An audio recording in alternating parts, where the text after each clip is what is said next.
حامدا ومصليا على رسول الكريم اما بعد. معزز سامعین کرام اور اسٹیج پر بیٹھے ہوئے علماء نظام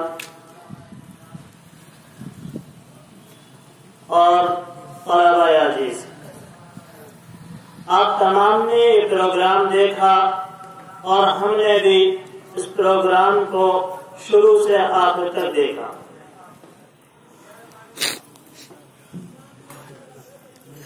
بتلانا مقصود یہ ہے کہ اس پروگرام کا کیا خاکہ ہے اور یہ پروگرام کیوں کرائے جاتے ہیں.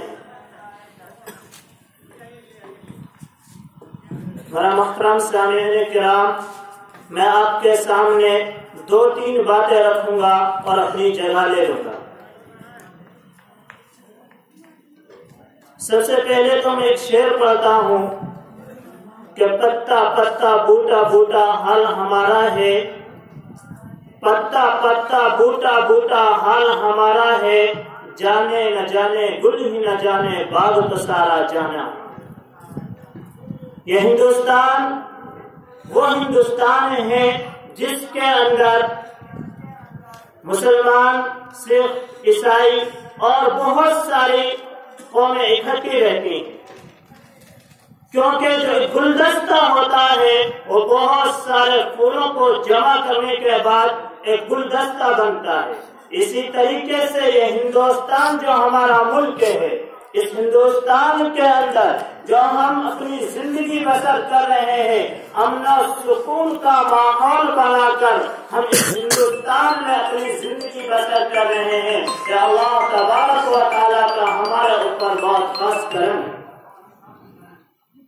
اس ہندوستان کے اندر جو یہ جشن جمہوریت جو آج منایا جا رہا ہے، جس کو ہم اور آپ سب 26 جنوری کے نام سے جانتے ہیں، یہ ہمارے لیے ایک آئینی دستور ہے. اس ہندوستان کو جب آزاد کیا گیا، اس ہندوستان کے اندر جب دستاویز پیش کیے گئے، اس ہندوستان کے اندر جب قانونی اور اسمبلیوں کے اندر منتخب قواعد اور اصول اور ضابطے بنائے گئے، تو یہی وہ 26 جنوری اور جشن جمہوریت کا دن تھا. میرا عزیزوں، آپ کا زیادہ وقت نہ لیتے ہوئے آپ کو یہ بتلانا چاہتا ہوں کہ آپ کے سامنے یہ جو ننھے بچے ہیں، یہ آپ کے سامنے عربی میں بھی تقاریر پیش کر رہے ہیں اور اپنے ماں کی ضمیر کو آپ کے سامنے ادا کر رہے ہیں، یہ اپنی صلاحیتوں کو اجاگر کر رہے ہیں. یہی وہ بچے ہیں جو آئندہ آ کر اس ہندوستان کو روشن اور تابناک بنائیں گے. آپ یہ نہ سوچئے کہ اس مدارس میں پڑھنے والے بچے صرف یہ ملے رہتے ہیں. نہیں میرے عزیزوں، ہندوستان کا جو سب سے پہلے شکشا منتری تھا مولانا ابو کلام آزاد صاحب، وہ اسی مدرسے کا پڑھنے والا تھا. اور ماضی قریب میں ہی جو راشٹرپتی عبدالکلام آزاد صاحب جو چند ایام پہلے ہی، چند سال پہلے ہی اس دنیا سے رخصت ہوئے ہیں، وہ بھی انہی مدرسے کے پڑھنے والا تھے. میرا عزیزوں، اس ہندوستان کو خوبصورتی سے سنوارا ہے. اس ہندوستان کو ہندو، مسلم، سکھ، عیسائی نے سب نے ایک نعرہ دے کر اس ہندوستان کو بہتر بنایا ہے.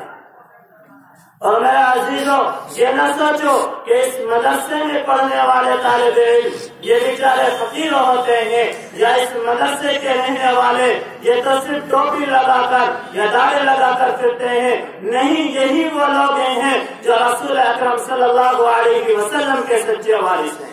جو حدیث نبویہ ہے، ان العلماء ورثۃ الانبیاء، جو نبیوں کے سچے وارثین ہیں، یہی ہیں یہ ننھے منھے بچے آپ کے سامنے جو کچھ بھی پڑھ رہے ہیں، جو کچھ سنا رہے ہیں. یہ ان کے اوپر ان کے اساتذہ کی محنتیں ہیں، ان کے معلمین کی محنتیں ہیں اور تمام کی محنتیں ہیں، تمام علاقے کی محنتیں ہیں. آپ سے بھی دعاؤں کی گزارش ہے اور ہم بھی دعائیں کریں اللہ تبارک و تعالی اس مدرسے کو دن رات چوگنی عطا فرمائے اور محسن صاحب کے عمروں میں برکتیں نصیب فرمائے اور ہمارے برادران محترم مولانا قاسم صاحب قاسمی صاحب اللہ تبارک و تعالی ان کو زیادہ سے زیادہ حوصلہ افزائی فرمائے اور اللہ تبارک و تعالی ان سے زیادہ کام لینے کی توفیق نصیب فرمائے وآخر دعوانا الحمدللہ رب العالمین.